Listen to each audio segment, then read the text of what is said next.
Now we are going to look at how we can work with JavaScript executor with Selenium WebDriver, right? So coming to JavaScript, it is a browser language, right?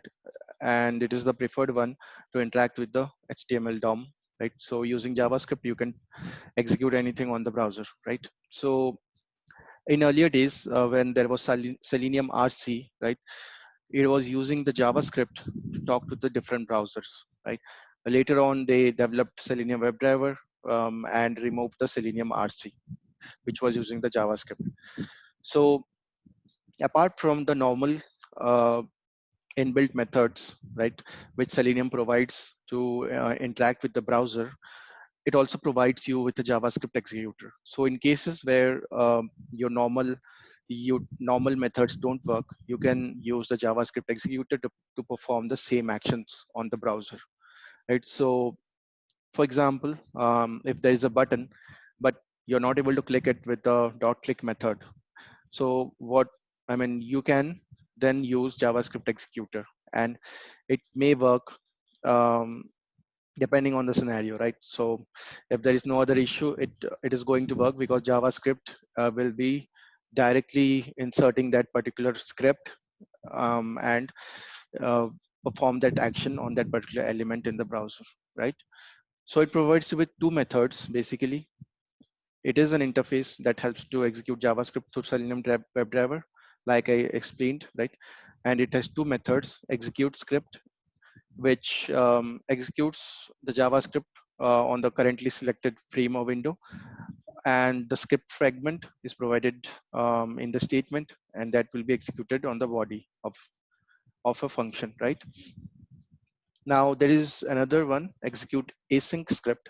Only difference here is it executes an asynchronous piece of JavaScript, right, on the same context like a selected frame window. But in this case, the page will render more quickly. But in most cases, we do use the execute script with JavaScript executor. So this is the syntax. Um, you first typecast it with the driver instance, and then you use that object to call the execute script, right? And then you will pass the script along with the arguments, right? So this is the format you need to use. Now let's have a look at one of the real-time scenarios where I'll be using JavaScript executor to perform a scenario, right? So let's go back to our project. Now what I'm going to do is I'm going to enter the username, password, and click on sign in. But this time I'm not going to use the normal methods like send keys or click, right? I'm going to use the JavaScript way. Okay, so first let's build our elements, right? So I have a text username, right? So driver dot find element by dot id username, right? So this is my username field. Now web element txt password,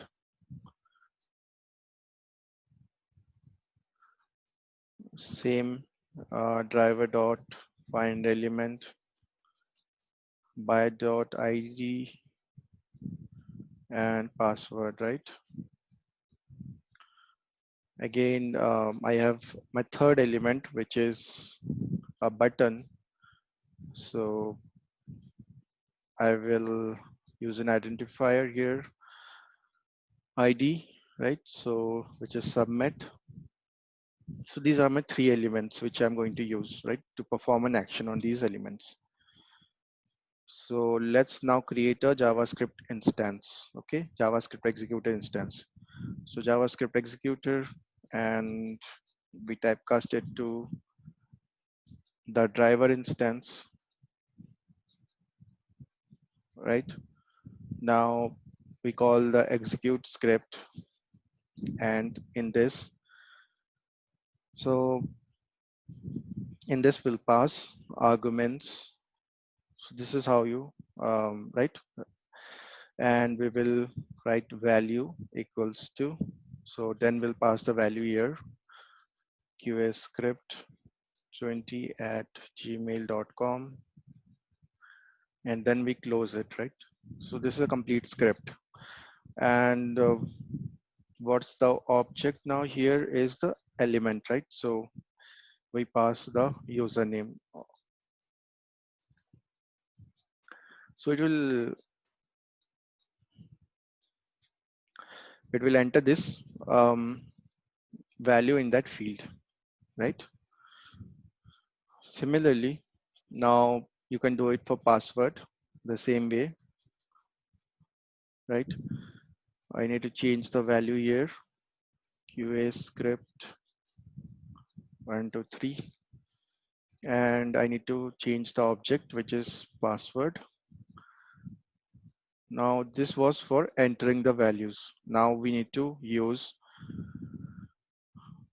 a click method, right? So again, arguments of 0.click, right? I'll close it, and then on the button, right? So btn login, right? So this is how you use JavaScript executor to perform the same actions. The first two are like send keys. We are entering a value into a field, and then this is the click method, right?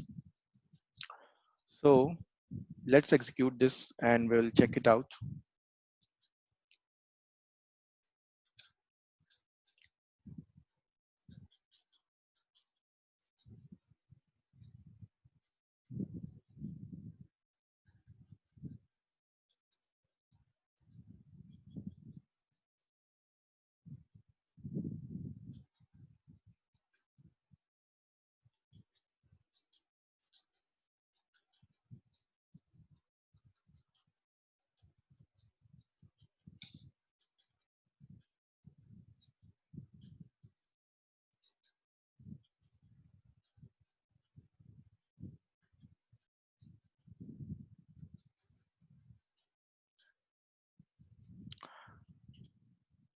So as you noticed, it performed the same actions, but this time around, it used the JavaScript executor, right? And just keep in mind, JavaScript executor will also be much faster than your normal inbuilt methods, right? Because it is directly talking to the browser using JavaScript.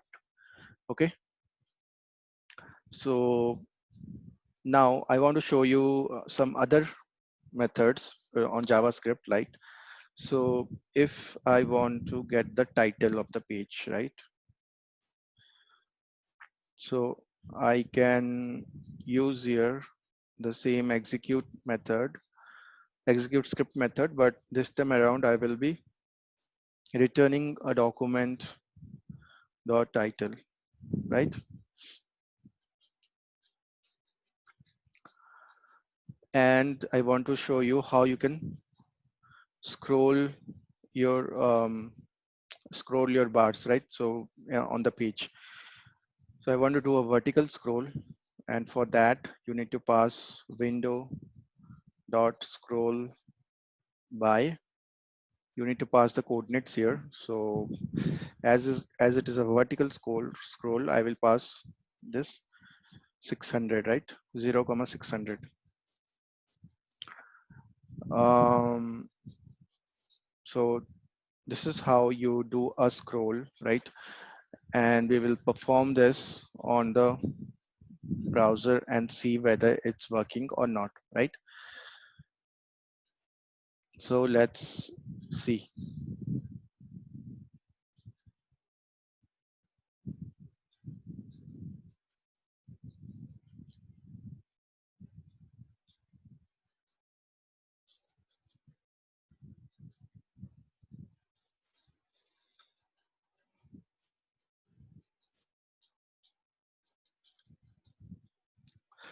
So once it logs in and it reaches the home page, so it will return me that title of the page, right? So we can validate that. And then it will also do a scroll, like it will scroll to the bottom of this page, right?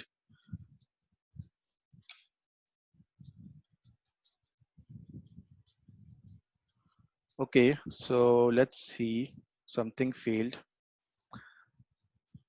Okay, so this is my document. I mean, the title of the page.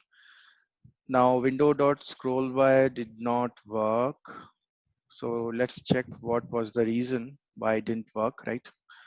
So since it is saying, right, scroll by is not a function, so probably that there is a syntax mistake.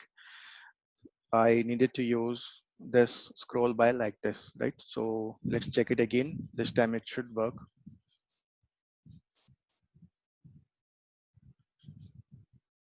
And this time, if you noticed, there was a JavaScript exception, right?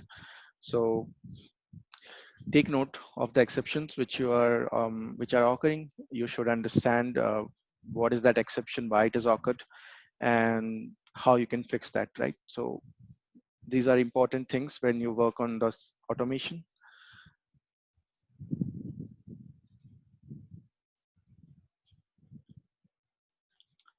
So here it will now scroll to the bottom of the page, right? Can you see this? So this is the vertical scroll bar of the page, and it's scrolled by 600, right? So the position of the scroll or the amount it should scroll down is 600. So it went to the most bottom of the page. Now it is quite helpful in scenarios where you you have some elements which are at the bottom of the page, right? It's a big page and there is a lot of uh, that you have to scroll a lot or to go to the bottom of the page, right? So on those kind of applications, if you have some elements which are at the not visible on this page, right? So Selenium cannot perform any action if it is not visible. Sometimes it happens, right? So at that times, right, you can scroll this page down and then make the element visible so that Selenium is able to interact with that particular element, right? So this is one of the scenarios, right? You will face issues in your application sometimes, not always. So you can use JavaScript executor dot scroll by function, right? So this is what I wanted to show you in this section, like how to use JavaScript executor to perform different actions on the browser, right?